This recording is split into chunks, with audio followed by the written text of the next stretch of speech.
3 weeks into the overnight shift, I started keeping a list.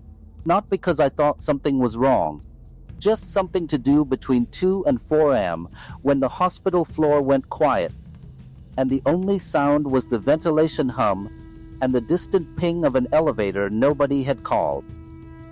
The first name I wrote down belonged to a woman in a yellow coat.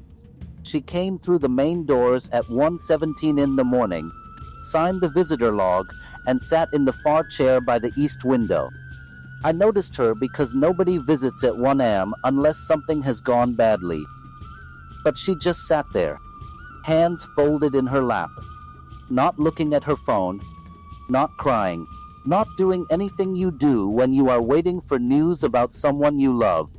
She was still there when I walked to the break room to refill my coffee at 1:45. She was gone when I came back. I checked the log. Her name was signed in. There was no sign-out line filled in. That happened on a Tuesday.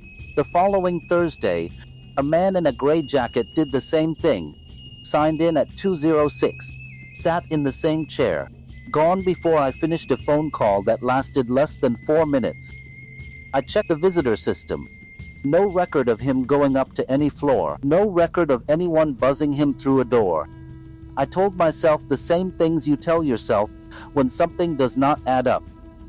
Shift fatigue. Busy night. I must have looked away at the wrong moment. I started keeping the list because I wanted to prove to myself it was nothing. By the end of week 4, I had 11 names. The chair was the thing that finally made me pay attention. It was against the east wall, underneath a framed print of blue hills and a river. The kind of image someone chose, because it was supposed to feel calming, and ended up meaning nothing to anyone. The chair was standard issue, fabric the color of old mustard. No different from the 12 others arranged around the room, but every single name on my list had sat in that one chair. I did not notice until I went back through my memory, night by night, placing each person in the room. Then I saw it. The yellow coat woman. The gray jacket man. A teenager who had come in once at 3 a.m., sat for 20 minutes without speaking to anyone, and left through a side door that only opened from the inside. All of them in the same chair. Every one. I pulled the visitor log going back 6 months. The names I recognized were there. But when I cross-referenced them with the patient database, something kept happening that I could not explain. The names matched. The dates did not. Every single one of them had signed in on a date that fell after they had already died. That was the last moment I felt like the room made sense. I tried to be rational about it. Data entry errors happen. Logs get misfiled. Records cross. I told my supervisor, and she looked at me the way people look at someone who has been working too many nights in a row. She said she would look into it. She thanked me for flagging it. She did not look into it. I stopped talking about it, but I did not stop watching the chair. The next one came on a Wednesday, just after a man in his 60s, wearing a flannel shirt that smelled of something I could not place at first. It took me a full minute to identify it.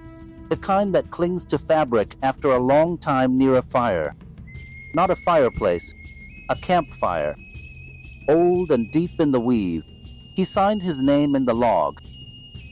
He walked to the east wall and sat down. I kept my eyes on him. 11 minutes passed. I did not look away once. And then, without standing, without moving toward any exit, he was not there anymore. The chair was empty. I had been looking directly at it. I have tried to explain this to myself many times since that night. I have no explanation. The chair was occupied, and then it was not, and nothing moved between those two states. No blur, no shift, nothing. I walked over to it, put my hand on the seat. It was warm. I found his name in the database that night. He had been a patient on the 4th floor, admitted 2 years prior. He had died on a Sunday afternoon, heart failure. His address was listed. His emergency contact was listed. His intake photograph was in the system, the small photo they take when a patient arrives. It was the same man, same flannel shirt in the photo. The part I have not been able to stop thinking about is this. In the photo, he is looking directly at whoever is holding the camera. His expression is calm. He looks like a man who is waiting for something he already knows is coming and has made his peace with it. I printed the photo and took it home.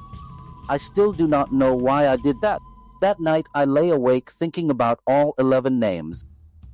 11 people who had come into that waiting room after they were already gone, who had sat in that chair, who had signed the log with their own handwriting and then disappeared while I was watching, or while I was watching and still could not see it happen.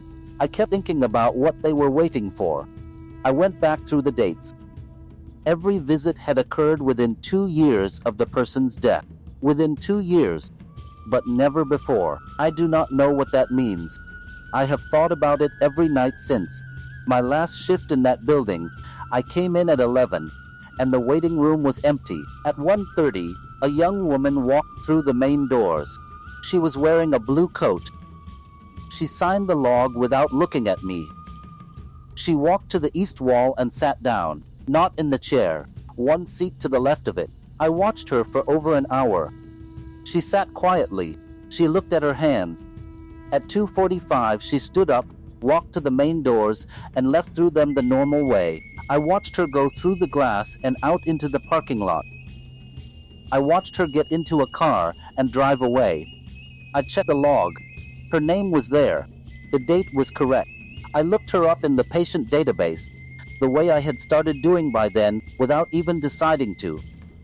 No record of her. No admission, no death date, nothing. Just a name in a log, and a chair that was one seat off from where they always sit. I have not gone back to check whether that has changed, but I still have the list, and some nights I wonder if her name was ever on it before I knew to write it down.